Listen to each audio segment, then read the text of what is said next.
En la República Dominicana de 1919, el aire todavía olía a ocupación extranjera, a botas que no eran propias, a oficinas donde se hablaba, en voz baja, y se firmaban papeles con tinta importada. En los pueblos, la vida seguía con su ritmo de gallos, polvo y campanas. En la capital, el rumor de la política se mezclaba con él, de los muelles y el de los periódicos que llegaban doblados, con las esquinas marcadas por dedos ansiosos. Ese año nace Germán Enrique Ornes Coiscú, y aunque su nombre todavía no significa nada para nadie, el país en el que abre los ojos ya está aprendiendo una lección que no se olvida. Quien controla el papel, controla el relato. Quien controla el relato, controla el miedo. La infancia de un dominicano de esa generación transcurre entre dos sonidos, el de la calle y el de la autoridad. La calle es pregonera, es mercado, es patio, es conversación que se estira hasta la noche. La autoridad, en cambio, es seca.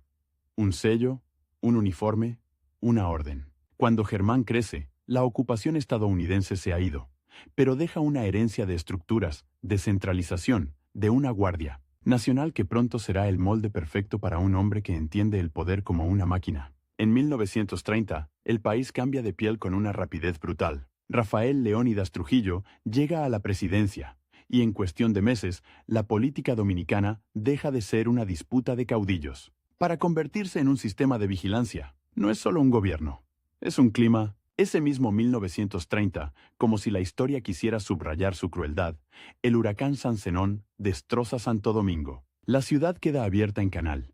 Techos arrancados, paredes caídas, calles convertidas en ríos de escombros. Y en medio de esa devastación, Trujillo se presenta como el organizador, el reconstruidor, el hombre que pone orden donde hay ruina. La propaganda encuentra su escenario perfecto.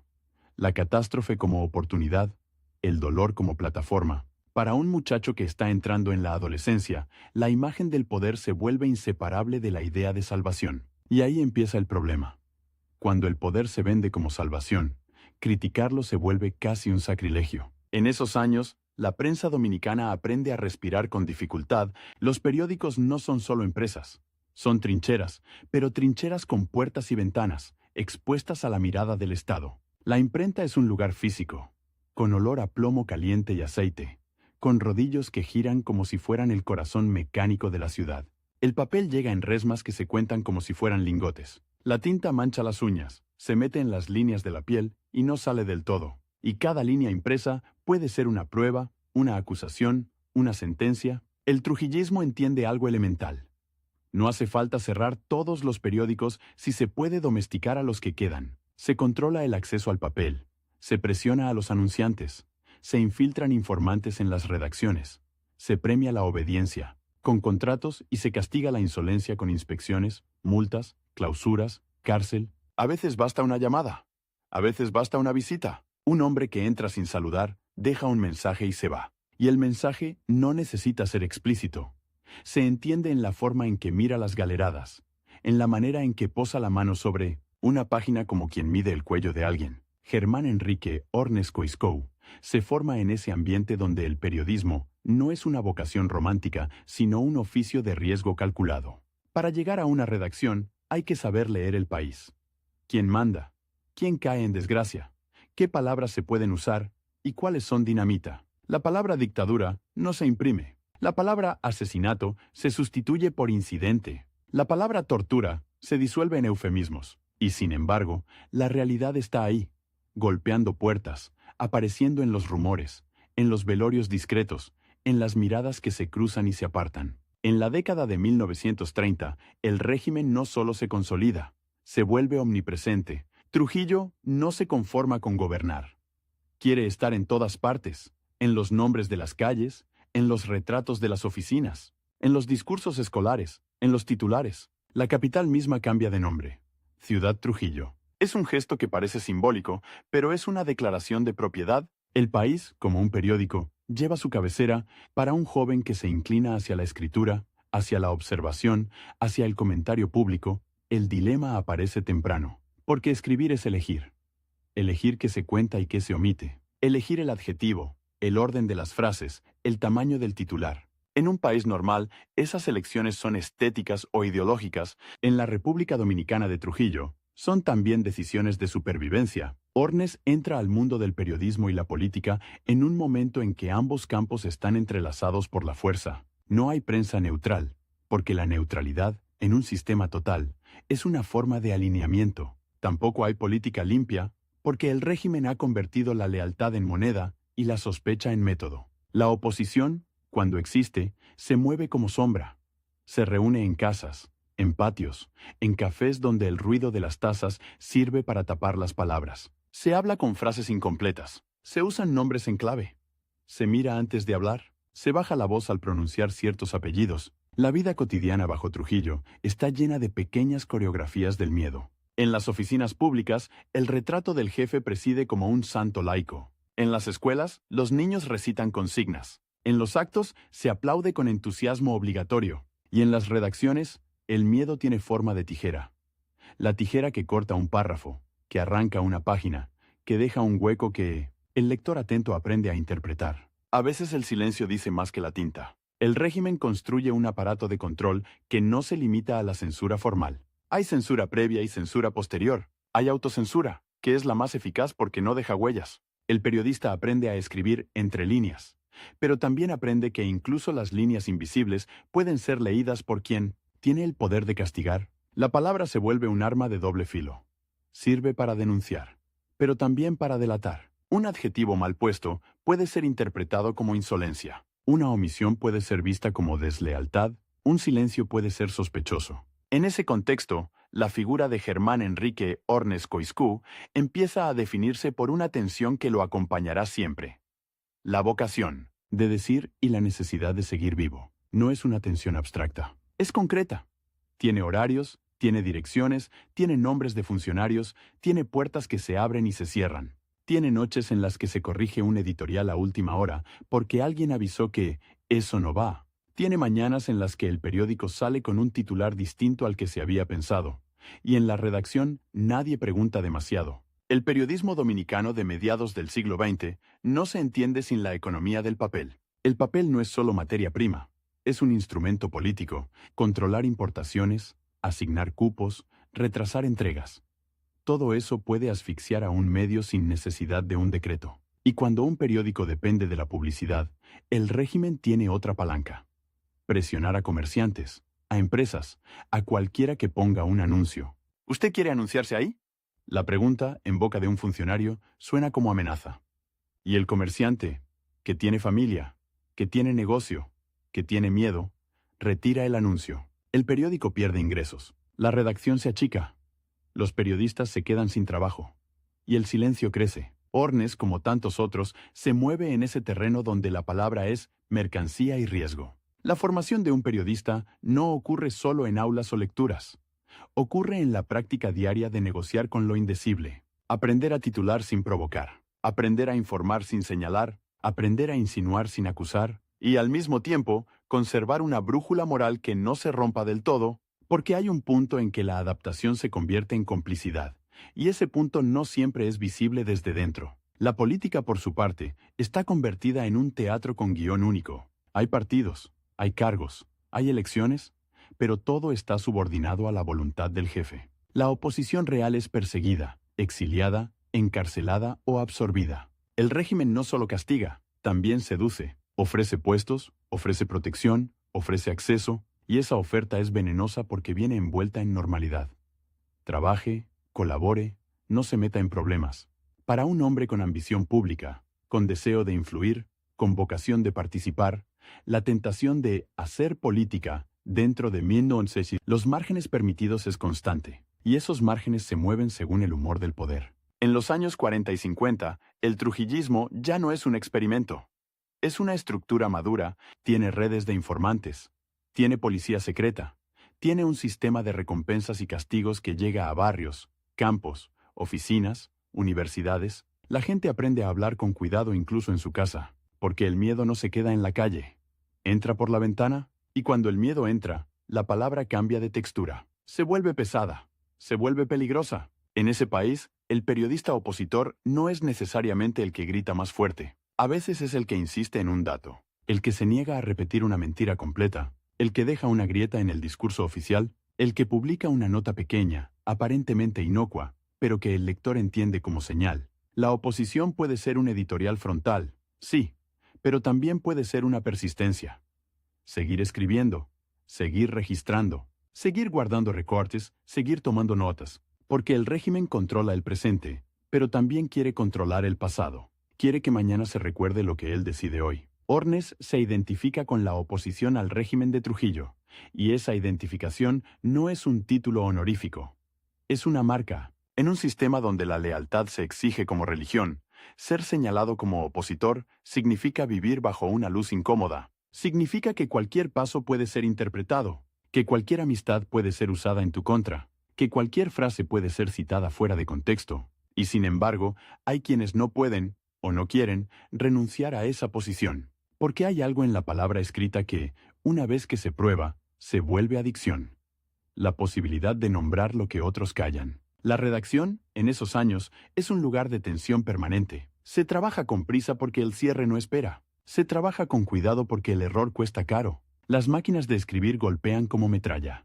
Tac, tac, tac. Retorno de carro. Tac, tac. El humo de cigarrillos se queda pegado a las cortinas. Los periodistas se pasan información en papeles doblados, en susurros, en miradas, y siempre está la sensación de que alguien escucha, que alguien lee por encima del hombro, que alguien, en algún lugar, toma nota. Trujillo no solo controla la prensa, la utiliza como espejo, quiere verse reflejado como héroe, como padre, como benefactor. Los periódicos publican fotos, discursos, inauguraciones, se celebra cada obra pública como si fuera milagro. Se exagera, se adorna, y en ese exceso, el lector aprende a desconfiar. Porque cuando todo es perfecto en el papel, la realidad se vuelve más sospechosa. La distancia entre lo impreso y lo vivido se convierte en una grieta por donde se cuela la duda. Y la duda, en una dictadura, es el primer paso hacia la desobediencia. Pero la duda también puede ser un lujo, porque dudar en voz alta tiene precio. Y el precio, muchas veces, lo pagan no solo los que hablan, sino los que están cerca.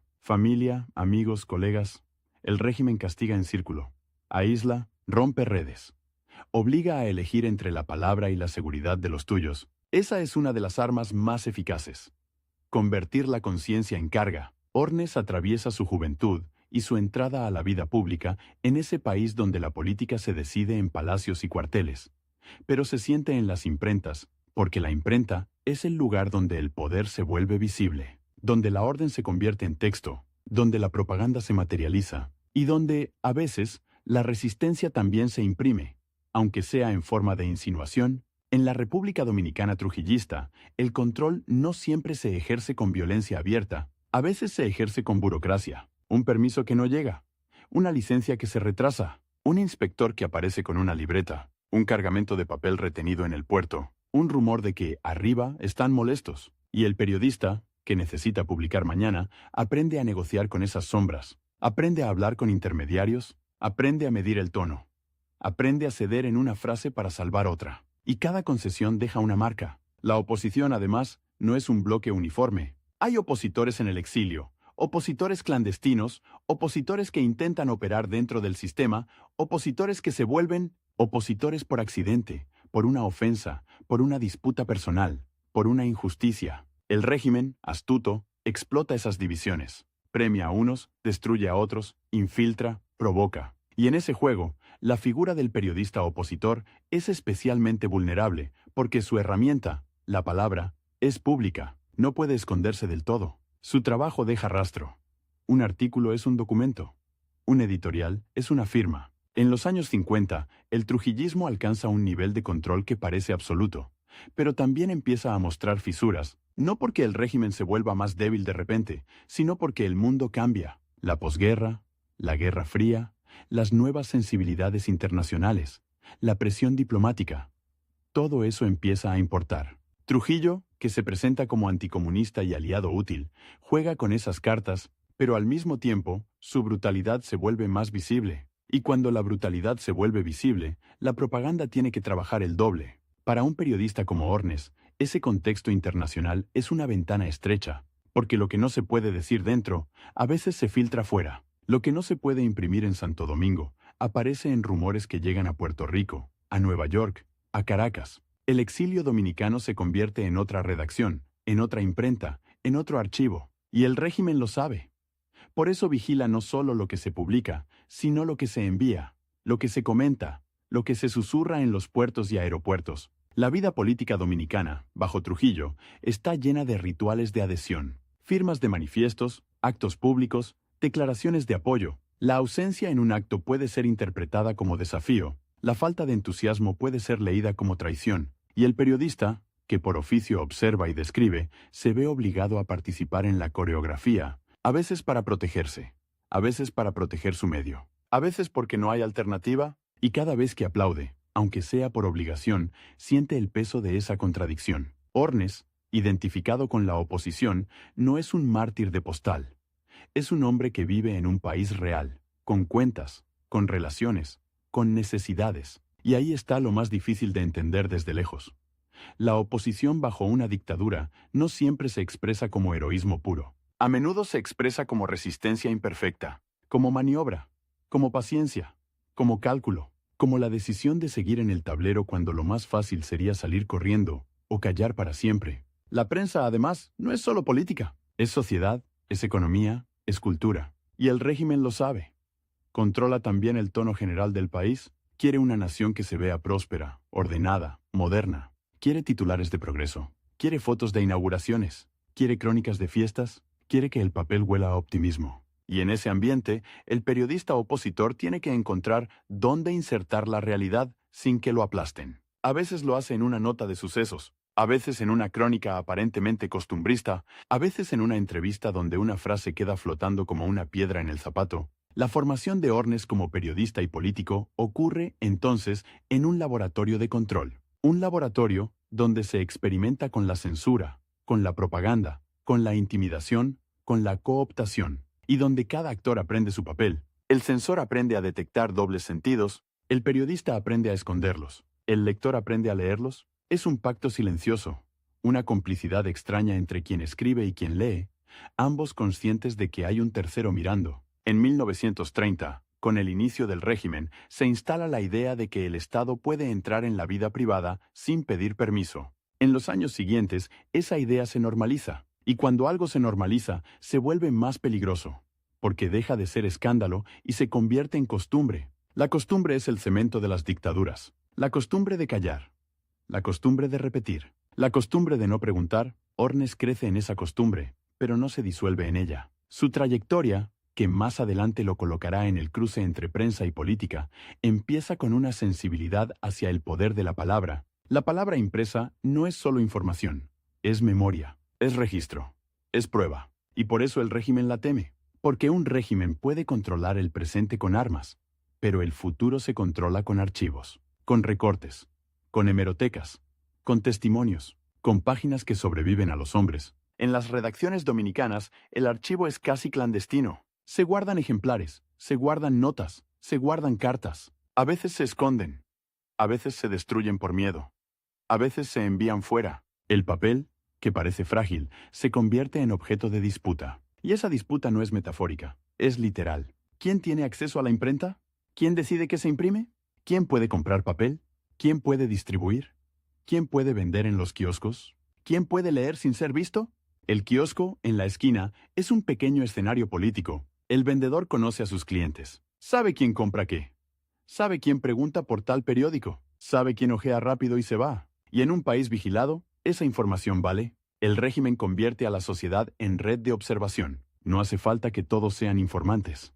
Basta con que todos crean que cualquiera puede serlo. Esa es la genialidad siniestra del sistema. El miedo se autoalimenta. Ornes, al entrar en el periodismo, entra también en esa red. Sus contactos, sus fuentes, sus amistades, todo se vuelve potencialmente peligroso. Una fuente puede ser trampa, un amigo puede ser vigilado, un colega puede ser presionado. Y aún así, el oficio exige preguntar, exige insistir, exige escuchar, exige escribir. El periodista vive de la curiosidad, pero la curiosidad, bajo Trujillo, es sospechosa. La política dominicana de esos años está marcada por la personalización extrema del poder. Trujillo no es solo presidente, es el jefe. Y esa palabra, jefe, lo dice todo.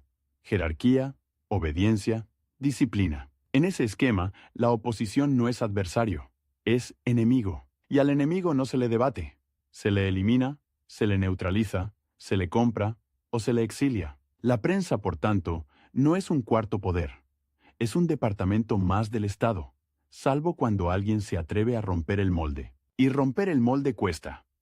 En la vida de Ornes, los primeros años de carrera se desarrollan con esa conciencia. Cada texto puede ser el último. Cada artículo puede cerrar una puerta, cada opinión puede atraer una visita nocturna, y sin embargo, hay algo que empuja, una mezcla de indignación y oficio, porque el periodista no solo escribe por valentía, escribe porque sabe hacerlo, porque su herramienta es esa, porque su identidad se construye en la página. La República Dominicana de Trujillo también es un país de modernización selectiva. Se construyen obras, se exhibe progreso, se organiza el Estado, pero ese progreso tiene dueño, y el dueño exige gratitud. La prensa oficial celebra, la prensa domesticada acompaña, y la prensa incómoda, la que intenta mantener un margen de independencia, camina por un filo. Ornes se ubica en ese filo, y esa ubicación define su destino. A medida que pasan los años, el régimen perfecciona su capacidad de reescribir, reescribe biografías, reescribe lealtades, reescribe historias. Un hombre que ayer fue crítico, hoy aparece como aliado. Un antiguo opositor mañana es presentado como traidor. La memoria pública se manipula con la misma facilidad con que se cambia un titular, y ahí el periodista opositor se enfrenta a otra batalla. No solo contar lo que pasa, sino impedir que lo que pasó sea borrado. En ese país, la palabra oposición no es un rótulo fijo. Es una condición que puede cambiar según el momento, según el contexto, según la necesidad. Hay quienes se declaran opositores cuando el régimen se debilita. Hay quienes lo fueron cuando era más peligroso. Hay quienes lo fueron en privado y no en público. Hay quienes lo fueron en público y luego negociaron. Y esa ambigüedad, esa zona gris, es el terreno donde se moverá Ornes durante décadas. Porque sobrevivir bajo Trujillo no es solo resistir. Es aprender a moverse entre silencios. La juventud de Ornes transcurre mientras el régimen se vuelve rutina nacional. Los actos oficiales se repiten, los discursos se imprimen, las fotos se distribuyen. El papel se llena de alabanzas. Y, sin embargo, debajo de esa superficie, hay otra República Dominicana. La de los presos políticos, la de los exiliados, la de las familias que pierden a alguien y no pueden preguntar, la de los que aprenden a no mirar demasiado. Esa República Dominicana no aparece en los titulares, pero aparece en las conversaciones nocturnas, en los patios, en las iglesias, en los murmullos. El periodista, si es sensible, escucha esos murmullos, los convierte en notas mentales, los guarda. Y a veces, cuando encuentra un resquicio, los transforma en texto, un texto que puede parecer inocente, pero que lleva carga, un texto que, para el lector común, es una noticia más, pero para el lector atento es un guiño. Alguien está viendo. Alguien no se ha rendido del todo. Ornes se va perfilando como una figura que no se limita a observar. También participa. Periodismo y política, en su caso, no son compartimentos separados, son vasos comunicantes. Porque en un país donde la política controla la prensa, hacer periodismo ya es un acto político. Y hacer política sin controlar el relato es casi imposible. El periodista que entra en política lleva consigo una ventaja. Sabe cómo se construye la opinión pública. Sabe cómo se redacta un mensaje. Sabe cómo se instala una idea, pero también lleva una carga. Su pasado impreso puede ser usado en su contra. Sus artículos pueden ser citados, tergiversados, convertidos en expediente. En los años iniciales de su trayectoria, Ornes aprende el valor de la corrección de última hora. Esa escena se repite en muchas redacciones dominicanas.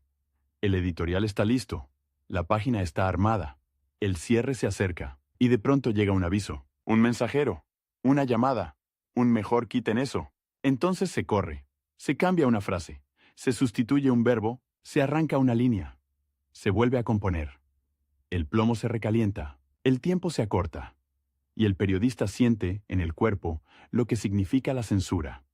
No es una idea, es una mano que entra en tu trabajo y lo deforma. Esa deformación constante produce un efecto psicológico profundo, porque el periodista empieza a anticipar la censura, empieza a censurarse solo, empieza a escribir pensando en el censor. Y cuando uno escribe pensando en el censor, la libertad interior se encoge. Ornes, como opositor, Tiene que luchar no solo contra la censura externa, sino contra esa voz interna que dice, no te metas. Esa voz es el triunfo más íntimo de la dictadura. Pero también hay momentos en que la realidad se impone con tanta fuerza que ni la censura puede taparla del todo. Un arresto conocido, un escándalo, una desaparición que se comenta demasiado, una crisis que se filtra. En esos momentos, la prensa tiene que decidir cómo cubrir sin cubrir, cómo decir sin decir, y ahí se ve el oficio. Ahí se ve quién tiene habilidad para moverse en el borde. Ornes desarrolla esa habilidad, y esa habilidad será su salvación y su condena. Porque lo que sirve para sobrevivir bajo un régimen total puede volverse hábito, y el hábito puede quedarse incluso cuando el régimen cae. En la República Dominicana trujillista, la política también se vive como rumor. Los rumores son la prensa paralela. Circulan en colmados, en barberías, en patios. Se exageran, se deforman, pero a veces contienen verdades que no pueden imprimirse. El periodista escucha rumores con una mezcla de hambre y cautela, hambre de información.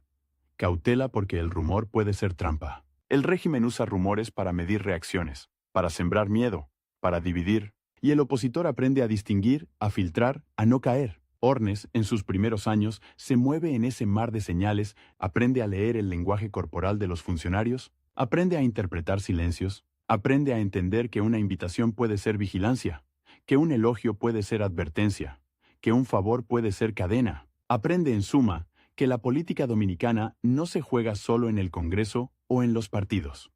Se juega en los pasillos, en las redacciones, en las imprentas, en los cafés donde alguien siempre está escuchando.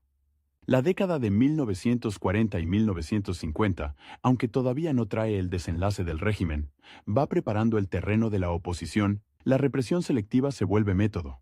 No se mata a todos, se mata a algunos para que todos entiendan. No se encarcela a todos, se encarcela a unos cuantos para que el resto se discipline. La prensa ve esos ejemplos y aprende. Y el periodista opositor, si quiere seguir, tiene que ser más astuto, más cuidadoso, más paciente. Ornes se convierte en un hombre de esa escuela, la escuela del filo. Y sin embargo, incluso en esa escuela, hay momentos de claridad, momentos en que la indignación supera al cálculo, momentos en que la palabra sale más directa, momentos en que el papel se convierte en desafío. Esos momentos no siempre quedan registrados de manera espectacular, porque el régimen se encarga de borrar, de confiscar, de destruir, pero quedan en la memoria de quienes los vivieron, quedan en la reputación, quedan en el susurro. Fulano se atrevió. Mengano escribió eso. Ornes no se calla del todo. La figura de Germán Enrique Ornes Coixcú, desde el inicio, se entiende mejor si se imagina una mesa de redacción con luz amarillenta, ventilador lento, papeles apilados, una máquina de escribir con cinta gastada y un hombre que revisa un texto sabiendo que cada palabra tiene peso específico. Afuera, la ciudad sigue. Los carros pasan. La gente compra pan. Los niños juegan. La vida parece normal. Pero dentro de esa redacción, el país se decide en adjetivos. Porque en una dictadura, el adjetivo es política. Glorioso, benefactor, ilustre, patriótico. Palabras obligatorias. Y el periodista que no las usa se delata. Pero el periodista que las usa demasiado se traiciona. Entonces aparece el arte de la modulación. Escribir lo suficiente para pasar, pero no tanto como para perderse. Ese arte, que parece menor, es en realidad una forma de resistencia y al mismo tiempo una forma de adaptación, dos caras de la misma moneda. Ornes empieza su camino en ese mundo donde el papel es campo de batalla, donde una página puede ser arrancada antes de llegar al kiosco, donde un titular puede ser cambiado por orden de alguien que no sabe escribir, pero sabe mandar, donde la tinta puede ser arma y condena. Y mientras el régimen se fortalece, mientras Trujillo se convierte en dueño del país y de su nombre, Ornes va acumulando experiencia, contactos, cicatrices invisibles, va aprendiendo a sobrevivir sin rendirse del todo, va aprendiendo a hablar en un idioma que el censor no siempre entiende, pero que el lector atento sí. Y así, cuando el país entra en las décadas más duras del trujillismo, cuando la maquinaria represiva se afina y la oposición se vuelve más peligrosa, Germán Enrique Ornes Coixcú ya no es solo un joven que escribe. Es un hombre que ha visto cómo se dobla el papel y cómo se dobla la gente. Un hombre que sabe que la verdad, en su país, no se imprime completa. Se imprime por fragmentos, se imprime con cortes, se imprime con cicatrices. Y aún así, se imprime. En los años en que el trujillismo deja de ser promesa y se vuelve costumbre, la vida pública dominicana adquiere un sonido propio. El de la puerta que se cierra con cuidado. No un portazo, no un golpe, un cierre suave, casi educado, como si el miedo también tuviera modales. En las redacciones, ese sonido se repite a cada rato. La puerta del despacho del director, la puerta del archivo, la puerta del baño, donde alguien se encierra a fumar y a pensar si vale la pena sostener una frase. Y en la calle, el mismo gesto. Bajar la voz, mirar hacia los lados, cambiar de tema con una rapidez que delata que el tema verdadero está ahí, pegado al paladar, pero no se pronuncia. La prensa, que en otros países presume de insolencia, en la República Dominicana de los 40 y 50 aprende a ser anfibia. Vive en dos aguas. La del papel que sale a la calle con titulares de orden, progreso, inauguraciones, y la del papel que no sale, el que se queda en la mesa, tachado, reescrito, roto en pedazos y arrojado al cesto como si fuera evidencia. Ese cesto, en una redacción dominicana, no es basura, es un cementerio de párrafos, y a veces también un salvavidas, porque lo que no se imprime no puede ser usado como prueba, aunque todos sepan que existió. Germán Enrique Ornes Coiscou ya está metido en ese oficio donde la tinta no es solo tinta, es huella, es olor, es una marca que se te queda en los dedos y, por extensión, en la vida. El periodista sale de la imprenta con las uñas oscuras, con la camisa impregnada de humo y aceite, y con una sensación que no se lava, la de haber tocado algo peligroso, porque el plomo caliente de los linotipos, el golpeteo de las máquinas, el rodillo que entinta, todo eso produce un objeto final. El periódico, que parece frágil, pero que en una dictadura pesa como un ladrillo que puede romper una ventana o romperte la cabeza. Trujillo no necesita estar físicamente en cada redacción para estar presente. Está en el retrato colgado, sí, pero sobre todo está en la economía del miedo. En el papel que llega o no llega, en el anuncio que se retira, en el distribuidor que de pronto no puede llevar tu edición a tal barrio, en el kiosquero que te mira raro cuando le preguntas si se vendió bien, en el silencio de un colega que ayer te saludaba con confianza y hoy apenas te roza con la mirada. El régimen convierte lo cotidiano en un sistema de señales y el periodista, si quiere durar, se vuelve lector de señales antes que escritor de noticias. Hay un detalle que define la época. El control de la materia prima. El papel, en una isla, no es un recurso natural. Es importación, cupo, permiso, aduana, firma. El Estado puede asfixiar un medio sin mandar un solo policía. Basta con retrasar un cargamento, con revisar una factura, con exigir un trámite nuevo, y cuando el papel escasea, la redacción se encoge, se recortan páginas, se reducen secciones, se despide gente, y el periodista aprende que la censura no siempre llega con botas. A veces llega con contabilidad. Ornes se mueve en ese campo minado donde cada decisión editorial tiene doble lectura. Un titular no es solo un titular. Es una declaración de lealtad o de sospecha. Un adjetivo puede ser un guiño o una provocación. Una foto puede ser homenaje o burla, según el encuadre, y el régimen, que no es ingenuo, desarrolla su propio oficio. El oficio de leer entre líneas. Los censores no siempre son hombres cultos, pero son hombres entrenados. Saben detectar ironías, silencios, omisiones. Saben que una noticia pequeña, colocada en un rincón, puede ser más subversiva que un editorial grandilocuente, porque la noticia, pequeña, parece inocente y por eso circula. La represión, además, no es uniforme, es selectiva, es pedagógica. Se castiga a uno para educar a 100. Se hace un ejemplo. Se deja correr un rumor de que lo tienen fichado. Se permite que la ciudad entera se entere de una detención, de un interrogatorio, de una paliza, sin necesidad de publicarlo. La dictadura trabaja con el boca a boca como trabaja con la imprenta. Imprime miedo en la conversación, y ese miedo, una vez impreso, no se borra. En ese ambiente, la oposición no es un club con carnet, es una condición que se te pega, a veces por convicción, a veces por accidente, a veces por una frase mal interpretada, a veces por una amistad, a veces por un parentesco. El trujillismo tiene una obsesión, la red, quién se reúne con quién visita a quién escribe a quién recibe cartas del exterior, quién pregunta demasiado. Y el periodista, por definición, pregunta. Esa es su condena. Ornes, identificado con la oposición, Aprende pronto que el peligro no siempre está en lo que publicas, sino en lo que pareces saber. En una dictadura, saber es sospechoso. Saber demasiado es casi un delito. Y el periodista, que vive de saber, se convierte en un ser incómodo. Por eso el régimen intenta dos cosas a la vez: domesticarlo o aislarlo. Domesticarlo con favores, con acceso, con pequeñas ventajas. Aislarlo con amenazas, con vigilancia, con el corte de recursos. Y en medio de esa pinza, Ornes tiene que decidir cada día qué cede y qué guarda. La redacción se vuelve un lugar de coreografías rápidas. Se escribe con prisa porque el cierre no espera. Se corrige con prisa porque la llamada puede llegar en cualquier momento. Se discute en voz baja. Se fuma demasiado. Se bebe café recalentado. Se escucha el ventilador como un metrónomo que marca el tiempo de la autocensura. Y de pronto, alguien entra, no siempre un policía. A veces un amigo del régimen, un intermediario, un hombre con traje claro y sonrisa sin alegría. No amenaza directamente, no hace falta. Deja caer una frase. Eso puede traer problemas.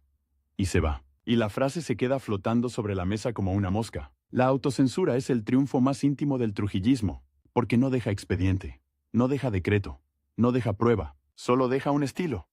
Un estilo de escritura que evita el filo, que prefiere el eufemismo, que llama incidente a lo que fue crimen, que llama medida a lo que fue abuso, que llama orden a lo que fue terror.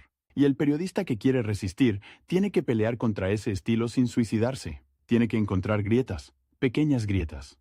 Una cifra, un dato, una cita, una pregunta retórica que no parece pregunta. Una crónica costumbrista donde, entre gallos y colmados, se cuela la sombra de la vigilancia. En los 40 y 50, el régimen ya no solo controla, también se exhibe. Trujillo se presenta como modernizador, como benefactor, como garante del orden. Se inauguran obras, se organizan desfiles, se publican suplementos enteros dedicados a su figura. La prensa oficial se convierte en un espejo donde el jefe se mira y se gusta, y ese espejo necesita ser pulido todos los días. Por eso la propaganda no descansa, por eso el papel se llena de alabanzas, por eso la ciudad, rebautizada, se acostumbra a pronunciar un nombre impuesto como si fuera natural. Pero cuanto más se exagera la perfección en el papel, más evidente se vuelve la distancia con la vida real. Y esa distancia es peligrosa para el régimen, porque la gente no es tonta. Compara, ve la foto del acto oficial y luego ve el barrio sin agua. Lee el titular de prosperidad y luego cuenta las monedas en el bolsillo. Escucha el discurso de moral y luego oye el rumor de una extorsión. La dictadura puede controlar la imprenta, pero no puede controlar del todo la experiencia cotidiana. Y ahí, en esa grieta entre lo impreso y lo vivido, se mueve el periodista opositor. Ornes no es un héroe de estatua, es un hombre de oficio. Y el oficio, en esa época, es una mezcla de valentía y cálculo, porque la valentía sin cálculo dura poco, y el cálculo sin valentía se convierte en servilismo. La línea entre una cosa y la otra no está pintada en el suelo, se dibuja cada día, con cada edición, con cada frase que se deja y cada frase que se quita. Y lo más cruel es que el régimen te obliga a participar en tu propia domesticación. Te hace corregir tu texto, te hace suavizar tu denuncia, te hace elegir el silencio para salvar el periódico, para salvar a un compañero, para salvar a tu familia. La vigilancia no es solo policial, es social. El trujillismo convierte a la sociedad en un sistema de observación. No hace falta que todos sean informantes. Basta con que todos crean que cualquiera puede serlo. El colmadero que escucha, el vecino que pregunta demasiado, el empleado que se ofrece a llevar un recado, el chofer que oye conversaciones en el asiento delantero. El régimen siembra la duda como si fuera maíz, y la duda crece.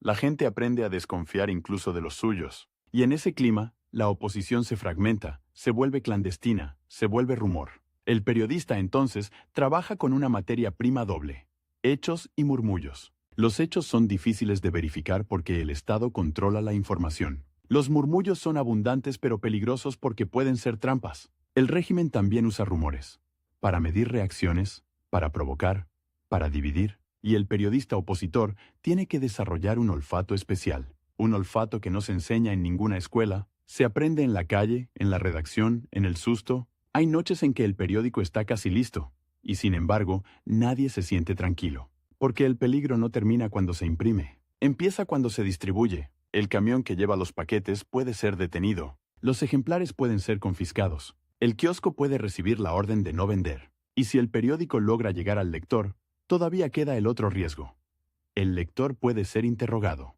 ¿Usted leyó eso?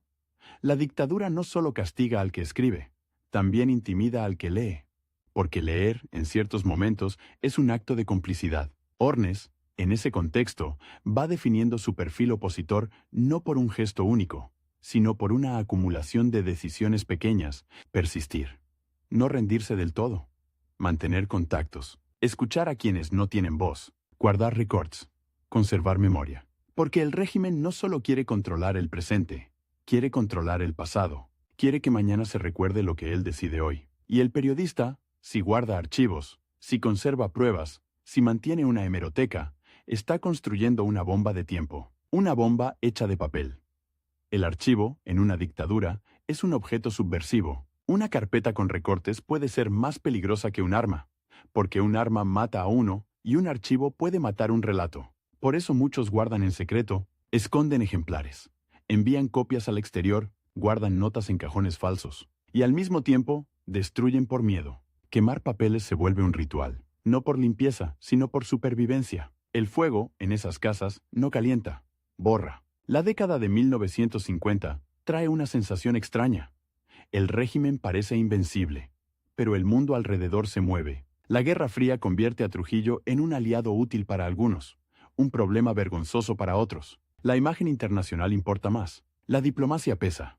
Y el dictador, que entiende el teatro, intenta presentarse como estadista respetable, pero la violencia interna no desaparece. Se refina, se vuelve más quirúrgica, más selectiva, más silenciosa. Y eso, para el periodista, es peor, porque lo silencioso es más difícil de denunciar. Lo silencioso no deja cadáver en la plaza, deja ausencias. Y una ausencia no se fotografía con facilidad. En ese clima, la oposición se vuelve también un asunto de lenguaje. No se puede decir dictadura, pero se puede hablar de excesos. No se puede decir tortura, pero se puede hablar de malos tratos. No se puede decir asesinato político, pero se puede hablar de muerte en circunstancias confusas. El periodista aprende a construir frases que, para el censor, son aceptables, pero para el lector atento, son transparentes. Es un idioma de doble fondo, un idioma que exige complicidad del público. Y esa complicidad, cuando existe, es un triunfo pequeño pero real.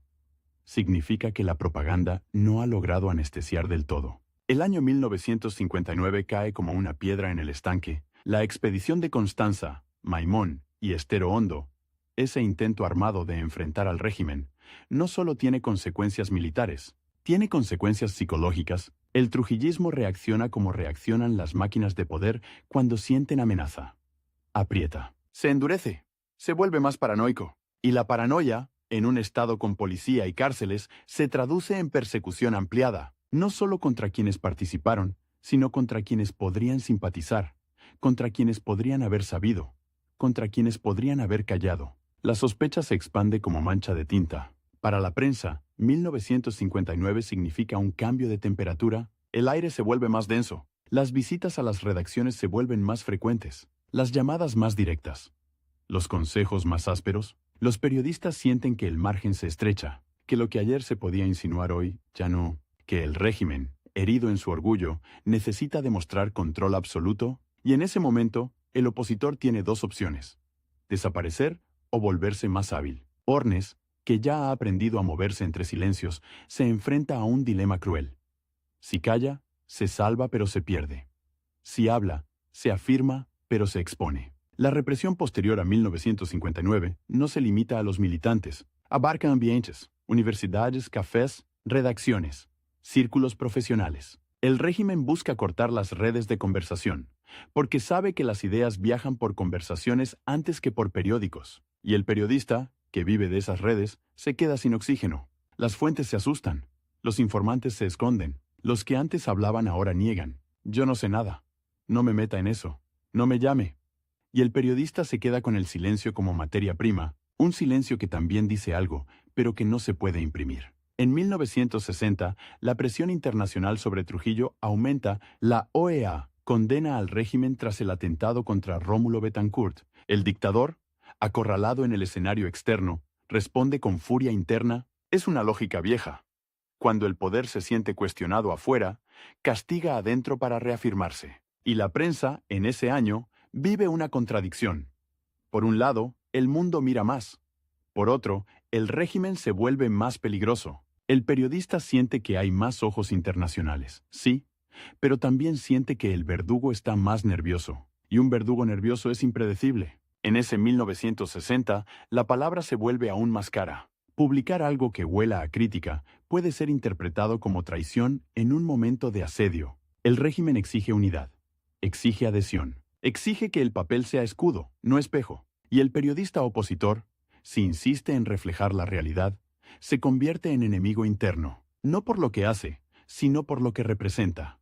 La posibilidad de que exista un relato alternativo. Ornes, como periodista y político, vive esa tensión en carne propia, porque la política, incluso la oposición, no es un espacio puro. Está llena de cálculos, de alianzas, de rivalidades, y bajo una dictadura, esas rivalidades se vuelven mortales. El régimen infiltra, divide, compra. Un opositor puede ser valiente, y al mismo tiempo desconfiar del opositor de al lado. Puede querer la caída del dictador, y al mismo tiempo querer ser el que capitalice esa caída. Esa mezcla de idealismo y ambición no es un defecto individual, es parte del ecosistema. Y Ornes, que se mueve entre prensa y política, lo ve de cerca, lo sufre. A veces lo usa, a veces lo padece. La persecución no siempre se manifiesta como arresto. A veces es más sutil. Te cierran puertas, te niegan entrevistas, te cortan acceso a información, te hacen sentir que estás solo, te convierten en un hombre incómodo. Y en un país donde todo depende de permisos, ser incómodo es casi una sentencia económica. Porque el periodista también come, también paga alquiler, también sostiene familia. Y el régimen lo sabe. Por eso la represión económica es tan efectiva. No te mata, pero te desgasta. Te obliga a elegir entre la dignidad y la supervivencia cotidiana. En las redacciones, esa presión se traduce en discusiones tensas. ¿Hasta dónde se puede llegar? ¿Qué se puede publicar sin cerrar el medio? ¿Qué se puede insinuar sin provocar una redada? Y esas discusiones no son teóricas. Tienen consecuencias inmediatas. Un director puede decidir cortar un párrafo para salvar el periódico. Un redactor puede indignarse y querer renunciar. Otro puede decir, si cerramos, no queda nada. Y en esa frase hay una verdad amarga. A veces, para seguir diciendo algo, hay que aceptar decir menos. Pero decir menos durante años puede deformarte. Puede convertir la prudencia en hábito. Puede hacer que, cuando llegue el momento de hablar libremente, ya no sepas cómo. La figura del censor, en ese tiempo, no es solo un funcionario, es una presencia mental. El periodista escribe y, sin querer, escucha una voz imaginaria. Eso no. Eso es peligroso. Eso se interpreta. Esa voz se instala como un parásito. Y el periodista opositor tiene que expulsarla cada día, aunque sea un poco. Ornes, con su experiencia, aprende a convivir con esa voz sin obedecerla del todo. A veces la engaña, a veces la esquiva, a veces la enfrenta con pequeñas audacias. Y esas pequeñas audacias, acumuladas, construyen reputación. Esa palabra, en una dictadura, es capital y es riesgo. Ser conocido como opositor te da autoridad moral entre quienes detestan al régimen. Pero te pone una diana en la espalda. Ser conocido como moderado te permite sobrevivir, pero te hace sospechoso para los tuyos. Y el periodista, que vive de credibilidad, se encuentra atrapado. Si se cuida demasiado, pierde credibilidad. Si se expone demasiado, pierde la vida o el medio. Ornes camina esa cuerda floja, y la cuerda no está a 1 metro del suelo. Está sobre un abismo. La oposición dominicana de esos años también se alimenta del exilio. Fuera del país, en Puerto Rico, en Venezuela, en Estados Unidos, circulan denuncias, manifiestos, boletines. El régimen intenta bloquear esas voces, pero no puede del todo. Y dentro del país, esas voces llegan como ecos.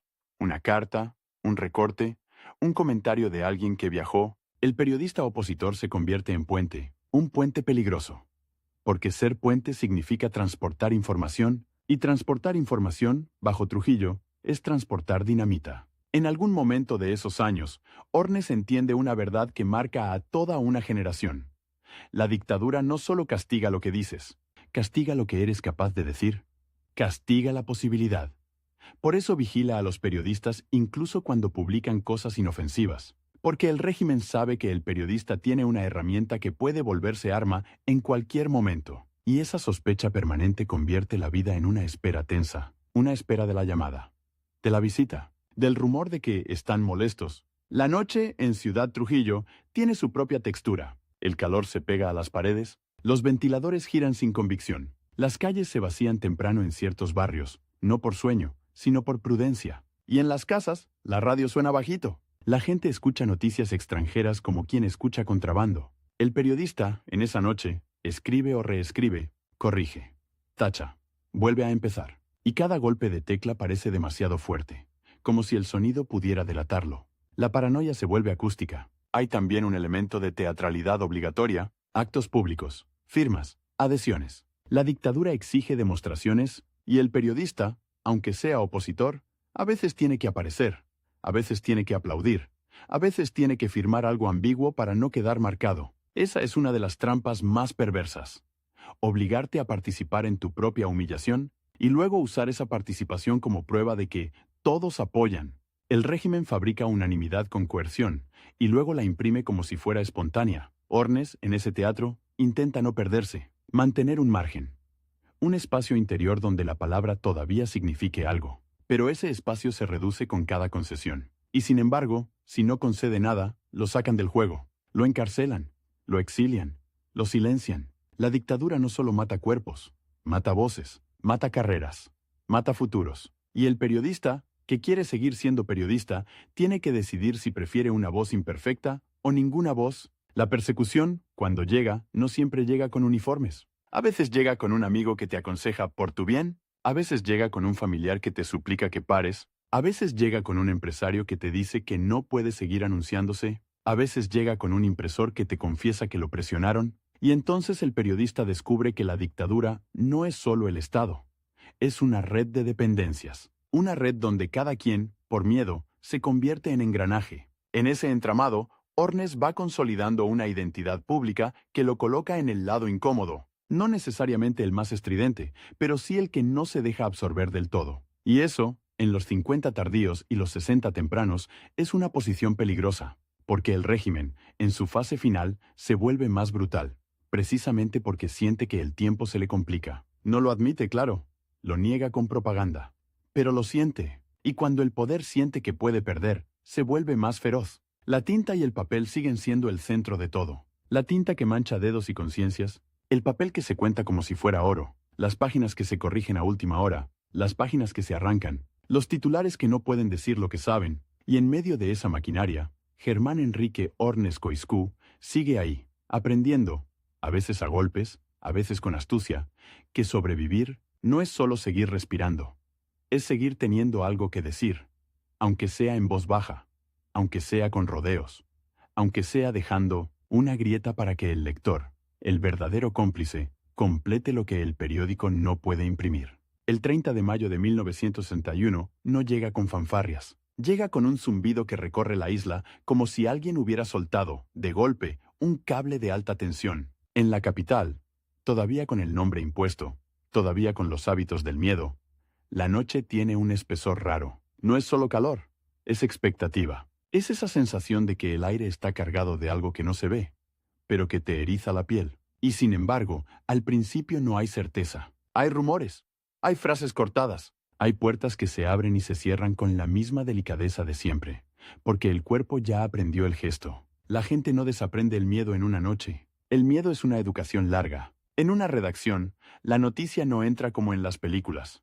Con un grito y un teletipo escupiendo letras, entra como entra lo prohibido.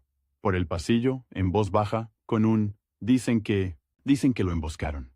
Dicen que lo acribillaron en la carretera. Dicen que el jefe, que el benefactor, que el hombre cuyo nombre llenaba páginas enteras, ya no respira. Y el periodista, que ha vivido décadas en un país donde la realidad se disfraza, se queda quieto un segundo, como si el cuerpo necesitara comprobar que no es una trampa. Porque el trujillismo también sabía fabricar señuelos. Sabía soltar noticias falsas para ver quién se alegraba, quién comentaba, quién se delataba. La alegría, en dictadura, puede ser evidencia. Germán Enrique Ornes Coixcú, formado en ese oficio donde la tinta es huella y el papel es prueba, entiende de inmediato que el problema no es solo contar lo que pasó, el problema es saber qué se puede contar sin que te maten antes de que amanezca. Porque Trujillo puede haber caído, pero el aparato no se evapora. Los hombres siguen ahí.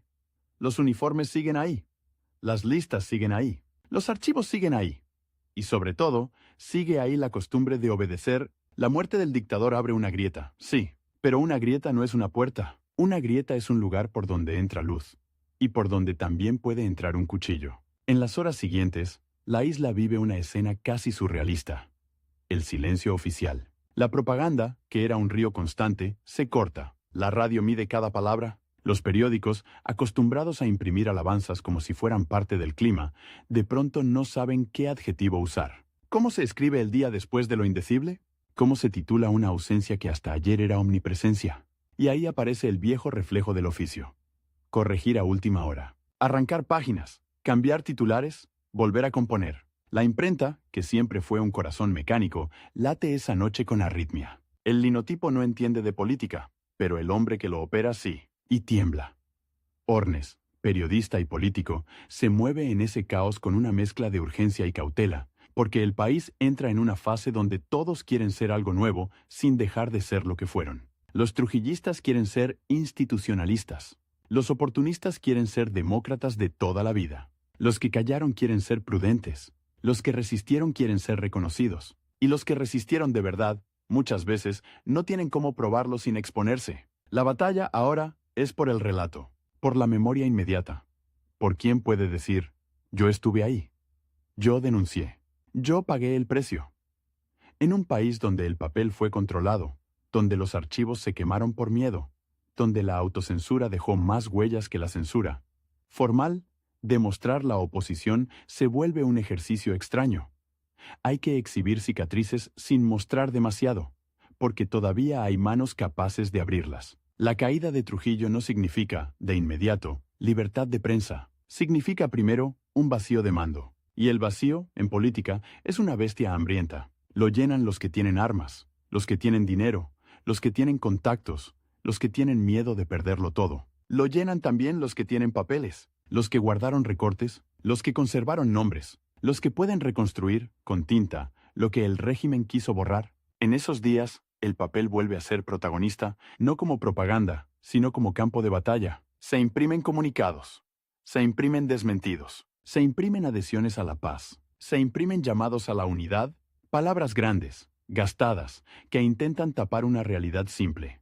Nadie sabe quién manda del todo, y todos temen que el viejo orden regrese con otro rostro. La familia Trujillo, los remanentes del servicio de inteligencia militar, los funcionarios que hicieron carrera bajo el jefe, no desaparecen, se reacomodan, se protegen, se miran entre ellos con desconfianza. Y mientras tanto, en la calle, la gente prueba el sabor de hablar un poco más alto, y se asusta de su propia voz. Ornes, identificado con la oposición, tiene ante sí una oportunidad y una trampa. La oportunidad: convertir años de oficio bajo presión en autoridad pública. La trampa: creer que la caída del dictador convierte automáticamente a los sobrevivientes en dueños del futuro. No funciona así, nunca funciona así, porque la transición dominicana no es una línea recta hacia la democracia. Es un laberinto con puertas falsas, y cada puerta falsa tiene guardias. En 1961, el Estado sigue funcionando con reflejos trujillistas. La burocracia sigue pidiendo permisos como si el permiso fuera una forma de obediencia.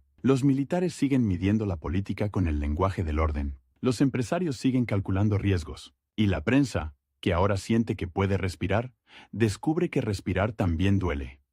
Los pulmones estaban acostumbrados al aire viciado. En las redacciones, el dilema cambia de forma, pero no desaparece. Antes era: ¿publico esto y me matan? Ahora es: ¿publico esto y provoco un golpe? ¿Publico esto y me convierto en blanco de los que quieren restaurar? ¿Publico esto y pierdo el apoyo de los que hoy son aliados, pero mañana serán rivales? La libertad, cuando llega a medias, no es un campo abierto. Es un terreno minado con minas nuevas. Y hay otro detalle. La oposición, que bajo Trujillo era una condición compartida por necesidad, ahora se fragmenta por ambición. Bajo la dictadura, el enemigo era claro. Después, el enemigo se vuelve difuso, y entonces aparecen las preguntas que antes se posponían. ¿Qué país se quiere construir? ¿Quién lo dirige? ¿Qué se perdona y qué se castiga? ¿Qué se hace con los que sirvieron al régimen? ¿Se les expulsa? ¿Se les juzga? ¿Se les integra? Cada respuesta crea enemigos. Ornes intenta navegar ese mar con la brújula que conoce. La palabra impresa, la influencia pública, el capital moral de haber estado del lado incómodo, Pero el capital moral, en política, se devalúa rápido si no se convierte en estructura. Y la estructura, partidos, alianzas, financiamiento, redes, es precisamente lo que el trujillismo destruyó o deformó durante décadas. La oposición sale de la clandestinidad como un animal que estuvo mucho tiempo en una cueva.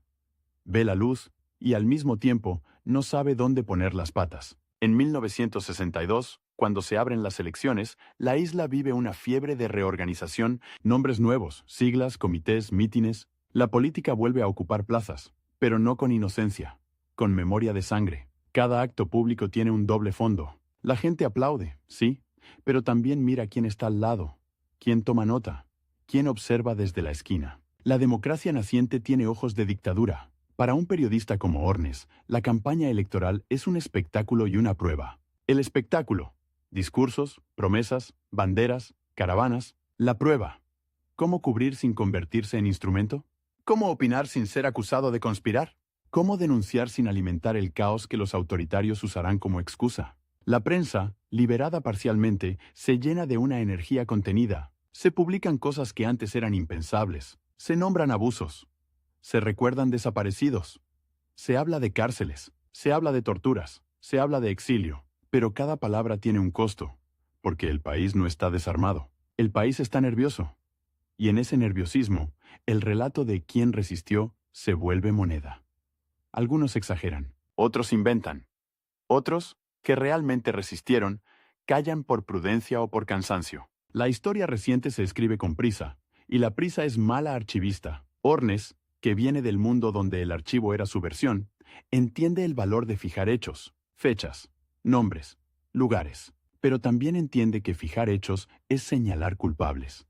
Y señalar culpables en una transición incompleta es invitar a la venganza. La tinta, otra vez, es arma y condena. La elección de 1962, con Juan Bosch como figura central, trae esperanza para muchos y temor para otros. Esperanza de reformas, de apertura, de un Estado menos patrimonial. Temor de que el país se desordene, de que se toque propiedad, de que se abran cuentas pendientes. En ese clima, la prensa se convierte en ring. Editoriales a favor, editoriales en contra, columnas que parecen manifiestos. Y detrás, siempre, el murmullo de los cuarteles. Ornes intenta traducir su experiencia de oposición en influencia política real. No es un salto automático.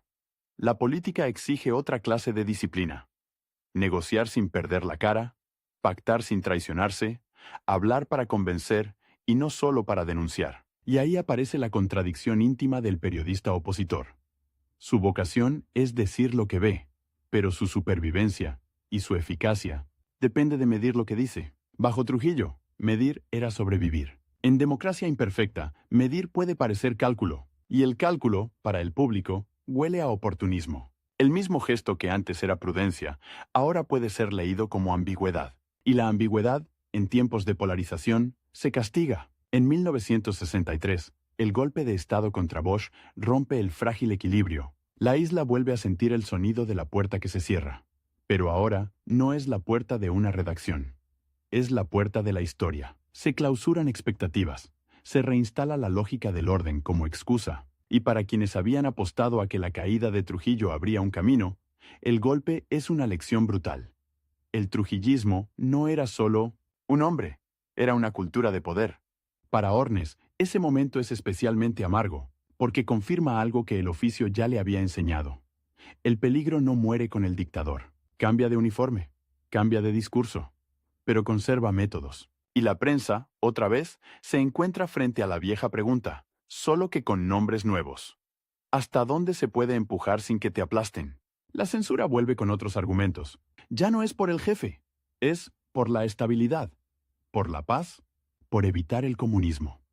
Palabras que suenan modernas, internacionales, alineadas con la Guerra Fría. Y eso complica todo, porque ahora la represión puede presentarse como defensa de Occidente, como necesidad geopolítica. La dictadura, que antes era un escándalo, ahora puede maquillarse como antídoto. En las redacciones, el papel vuelve a escasear, o vuelve a ser controlado, o vuelve a ser condicionado por publicidad y permisos. El mecanismo es el mismo, aunque el discurso cambie. Y el periodista que sobrevivió a Trujillo descubre que sobrevivir a la transición puede ser igual de difícil, solo que más confuso. Antes sabías quién era el enemigo. Ahora el enemigo puede ser un antiguo aliado, o un aliado de tu aliado, o un demócrata con reflejos autoritarios. La guerra de abril de 1965 estalla como una herida abierta. La capital se convierte en un mapa de barricadas, de disparos, de humo. La política deja de ser debate y vuelve a ser calle. Y la prensa, en medio de ese incendio, intenta hacer lo imposible. Contar sin ser tragada por la propaganda de un bando u otro. Informar sin convertirse en blanco. Imprimir sin que la imprenta sea tomada o destruida. En una ciudad en guerra, el papel es frágil. Se moja, se quema, se pierde. Los periódicos circulan mal. Las radios se vuelven más importantes. Los rumores vuelan más rápido que las balas. Y el periodista, acostumbrado a verificar, se ve obligado a trabajar con fragmentos. Una versión, un testimonio, un cuerpo en una esquina, un edificio agujereado. La verdad se vuelve un rompecabezas sin caja. La intervención estadounidense, en ese mismo 1965, añade otra capa de complejidad. Ya no es solo dominicanos contra dominicanos. Es la isla como tablero de la Guerra Fría. Y en un tablero, las piezas no deciden, las mueven. La prensa, entonces, no solo enfrenta censura local, enfrenta narrativas internacionales, comunicados oficiales, versiones para el mundo. Y el periodista dominicano, que durante décadas luchó contra la propaganda de un hombre, ahora se enfrenta a la propaganda de sistemas. Ornes, que había intentado convertir su capital moral en capital político, se encuentra en un país donde el capital moral se usa como bandera, pero el poder real se decide en otros lugares, en cuarteles, en embajadas, en pactos de élites, y esa constatación no solo frustra, también desgasta, porque obliga a elegir entre dos caminos igual de ingratos: retirarse a la pureza impotente, o entrar en el barro para influir aunque sea un poco. La elección de 1966, con el ascenso de Joaquín Balaguer, marca el cierre de esa etapa convulsa y el inicio de un nuevo orden. Un orden que se presenta como estabilidad, como reconstrucción, como normalidad, pero la normalidad, en la República Dominicana de postdictadura, tiene sombras largas. La represión no desaparece, se reconfigura, la vigilancia no se anuncia, se practica,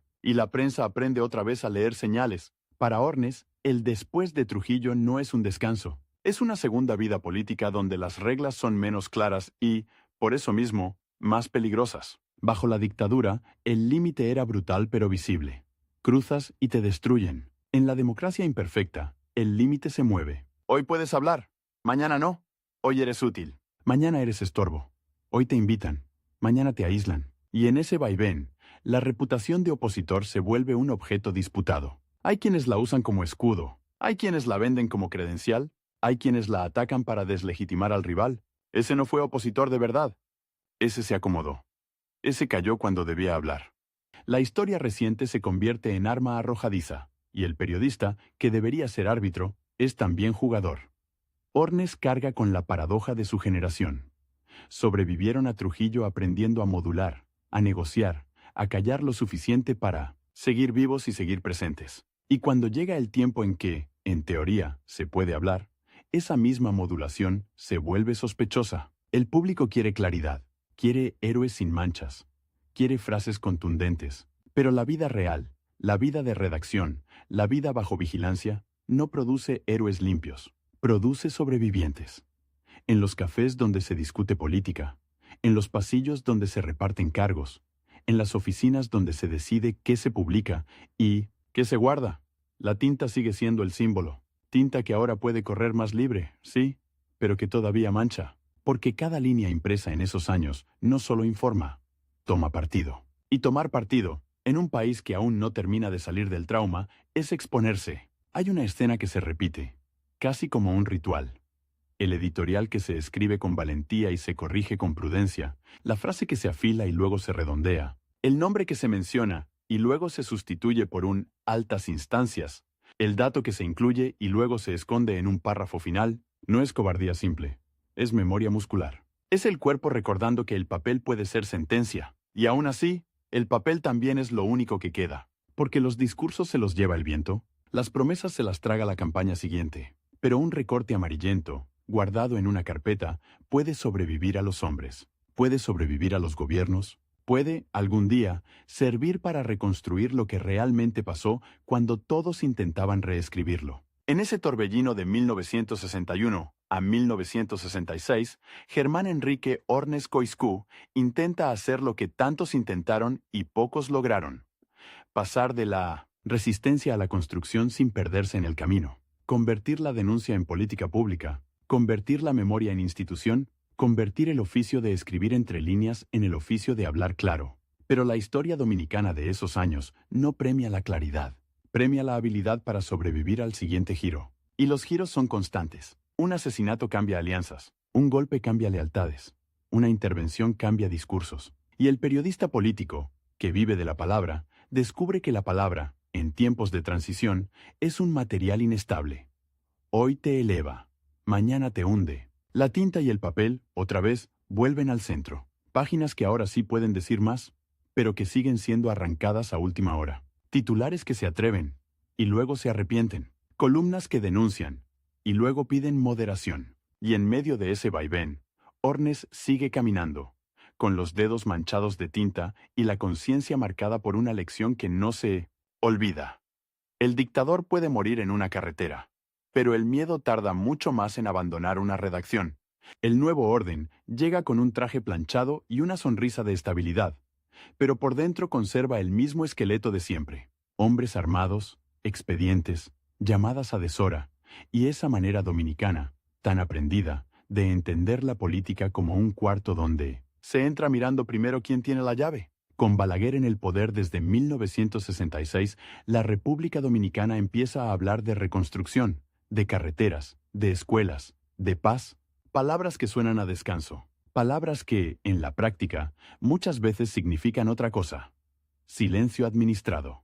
Para un periodista que se hizo adulto bajo Trujillo, la paz no es un concepto abstracto, es el sonido de la rotativa funcionando sin que alguien golpee la puerta, es el papel que llega a tiempo, es el anuncio comercial que no se cae por una orden invisible, es poder escribir un nombre propio sin que ese nombre se convierta en una bala. Y sin embargo, en los años de Balaguer, la tinta vuelve a tener ese olor metálico, como si cada editorial se imprimiera con una pequeña porción de sangre ajena. Germán Enrique Ornes Coixcú atraviesa esa etapa con la experiencia de quien ya vio cómo se fabrica un régimen desde la propaganda y cómo se sostiene desde el miedo. No es un ingenuo, tampoco es un cínico puro. Es, más bien, un hombre que aprendió a vivir en el borde, lo suficientemente cerca del fuego para entenderlo, lo suficientemente lejos para no arder del todo. Y esa posición, que bajo la dictadura era una forma de supervivencia, en la democracia incompleta se vuelve un problema moral permanente. Porque ahora hay elecciones, hay Congreso, hay partidos, hay discursos de institucionalidad, pero también hay persecución selectiva, hay desapariciones, hay listas negras, hay un Estado que sonríe de día y aprieta de noche. La prensa, en ese clima, no vuelve a ser la prensa de Trujillo, la de la alabanza obligatoria, la del retrato del jefe en cada página, pero tampoco se convierte en un campo abierto, se convierte en un terreno con cercas móviles. Se puede decir algo, sí, se puede insinuar, se puede denunciar con cuidado, pero el periodista aprende rápido que hay temas que atraen sombras, que hay nombres que, al imprimirse, hacen que el teléfono suene raro, que hay investigaciones que, de pronto, se quedan sin fuentes porque las fuentes amanecen mudas o asustadas o convenientemente ocupadas. Ornes, identificado desde antes con la oposición al trujillismo, carga con una credencial que en teoría debería abrir puertas, y las abre, pero también lo coloca bajo una luz incómoda,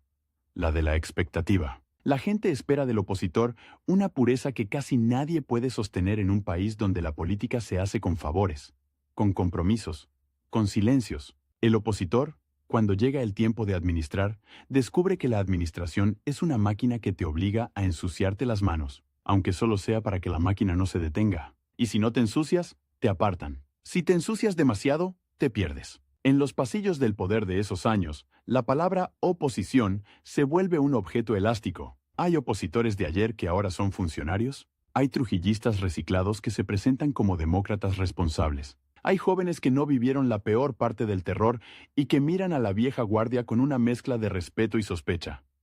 ¿Dónde estaban cuando mataban? ¿Qué hicieron realmente? ¿Qué callaron? Y esa sospecha no es gratuita. La dictadura enseñó a desconfiar, la transición enseñó a desconfiar todavía más. Ornes se mueve entre esos dos mundos. El de los sobrevivientes que se reconocen por señales mínimas. Una fecha, un nombre, una cárcel, mencionada en voz baja. Y el de los nuevos actores que quieren un país distinto, pero que a veces no entienden el precio exacto de haber llegado vivos hasta ahí. En una mesa de café, una frase puede sonar heroica. En una redacción, esa misma frase puede costar un cierre. En un meeting, un discurso puede encender aplausos. En un despacho oficial, ese discurso puede convertirse en un expediente. La década de 1970 en la República Dominicana tiene esa textura. Modernización visible y miedo subterráneo. Se construye, se inaugura, se habla de progreso. Y al mismo tiempo, en ciertos barrios, en ciertas universidades, en ciertas noches, la política vuelve a sentirse como una cacería. No es el trujillismo con su culto personal grotesco, pero sí es un Estado que conserva reflejos autoritarios, y el periodista que aprendió a leer entre líneas vuelve a hacerlo, porque el país vuelve a escribir entre líneas. En una redacción, la autocensura no se anuncia, no hay un cartel que diga prohibido. Es más sutil. Es el editor que te devuelve un texto con una frase tachada y no te explica por qué. Es el dueño del medio que te pide bajarle 2, porque hay un ambiente. Es el colega que te mira y te dice, eso no lo pongas así. Es el titular que se vuelve más blando, más redondo, más inofensivo. Y el lector, que no ve las versiones anteriores, cree que la prensa es tibia por naturaleza. No sabe que a veces la tibieza es un chaleco antibalas. Ornes, con su doble condición de periodista y político, vive esa tensión de manera especialmente intensa, porque no solo escribe o influye desde la palabra impresa. También participa en el juego de alianzas, en la negociación, en la búsqueda de espacios donde la oposición pueda existir sin ser aplastada. Y ahí aparece la trampa de la época. Para mantener un espacio, hay que pactar. Para pactar, hay que ceder. Para ceder, hay que callar algo. Y cada cosa que se calla se acumula como una deuda. La deuda no siempre es con el público. A veces es con uno mismo. Con la imagen que uno tenía de sí cuando era más joven, cuando el enemigo era un rostro único y el bien y el mal parecían más fáciles de separar. En los años posteriores a Trujillo, el mal se vuelve administrativo, se vuelve burocrático, se vuelve procedimiento, y eso lo hace más difícil de denunciar, porque no hay un solo hombre al que señalar. Hay una red, una costumbre, una lógica de Estado. En la República Dominicana de Balaguer, la política también se vuelve una disputa por la memoria. ¿Qué se recuerda del trujillismo? ¿Qué se olvida? ¿Qué se perdona? ¿Qué se usa como arma? Los antiguos opositores como Ornes se encuentran en una posición extraña. Su pasado es valioso, pero también es incómodo para quienes quieren pasar páginas sin rendir cuentas. Recordar demasiado puede ser visto como una amenaza a la estabilidad. Y la estabilidad, en esos años, es el argumento supremo. La tinta y el papel vuelven a ser el termómetro. Cuando un país está sano, el papel es solo papel. Noticias, anuncios, cultura, deportes. Cuando un país está enfermo, el papel se convierte en un campo de batalla. Un editorial puede provocar una llamada desde un ministerio, una investigación puede provocar una visita amistosa de alguien que no se presenta. Un artículo puede ser respondido no con argumentos, sino con presión económica. Retirar publicidad, bloquear acceso, cerrar puertas. La censura moderna no siempre necesita policías. A veces necesita contadores. Ornes sabe eso. Lo sabe porque lo vivió en su forma más brutal bajo Trujillo, cuando el control era directo, y lo vuelve a ver en su forma más sofisticada, después, cuando el control se disfraza de normalidad, y esa continuidad es quizá lo más desgastante. Descubrir que el país cambió de rostro, pero no terminó de cambiar de hábitos. En la vida pública, la figura del periodista político siempre genera incomodidad, porque el periodista, por definición, debería vigilar al poder, y el político, por definición, quiere ejercerlo. Cuando ambas cosas se mezclan, el público sospecha. ¿Denuncia por convicción o por cálculo? ¿Calla por prudencia o por conveniencia? ¿Escribe para informar o para posicionarse? Ornes carga con esa sospecha como con una sombra inevitable. Y en un país donde la sospecha es casi un deporte nacional, esa sombra pesa, pero también hay algo que juega a su favor. La memoria profesional. El periodista no olvida cómo se construye una mentira oficial, no olvida cómo se fabrica un consenso artificial, no olvida cómo se repite una frase hasta que parece verdad. Y en los años de Balaguer, donde el discurso de orden y progreso necesita ser creído, esa memoria es un antídoto. Un antídoto que, sin embargo, no siempre se puede administrar en dosis completas, porque el cuerpo social no siempre lo tolera. Hay sociedades que prefieren una mentira tranquila a una verdad que incendia. En los años 70 y 80, la República Dominicana cambia también por fuera. Más urbanización, más migración, más contacto con el exterior, más televisión, más consumo cultural. La palabra impresa compite con la imagen. La radio sigue siendo poderosa. La política se vuelve más mediática, y el periodista de la vieja escuela, el que aprendió con plomo caliente y papel escaso, tiene que adaptarse a un mundo donde la noticia se acelera, donde el escándalo dura menos, donde la indignación se consume rápido. Ornes, formado en la época en que un artículo podía costarte la vida, observa cómo la palabra se abarata en el mercado de la atención. Y eso también es una forma de derrota. No porque la libertad de expresión sea mala, sino porque la saturación puede anestesiar. Cuando todo se dice, nada pesa. Cuando todo se denuncia, nada cambia. Y el viejo opositor, que soñó con poder hablar, descubre que hablar no garantiza ser escuchado. La política dominicana, además, sigue marcada por la lógica de los bandos. La Guerra de Abril dejó cicatrices profundas, la intervención extranjera dejó resentimientos y dependencias, la Guerra Fría dejó etiquetas fáciles. Comunista, subversivo, agitador, etiquetas que sirven para justificar exclusiones. En ese ambiente, la oposición tiene que caminar con cuidado.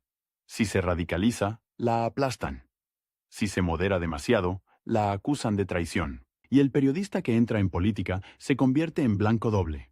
Lo atacan por lo que escribe y por lo que representa. Ornes intenta sostener una línea que no sea suicida ni decorativa. Una línea que permita denunciar sin provocar una reacción que destruya el espacio mismo desde donde se denuncia. Es un equilibrio ingrato.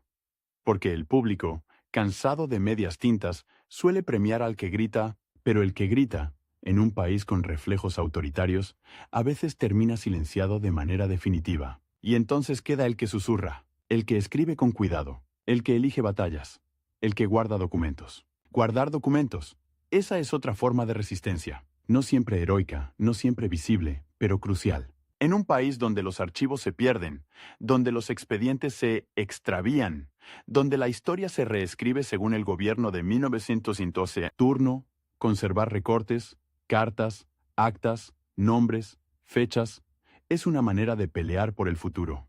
Porque el futuro, tarde o temprano, pregunta, ¿qué pasó realmente?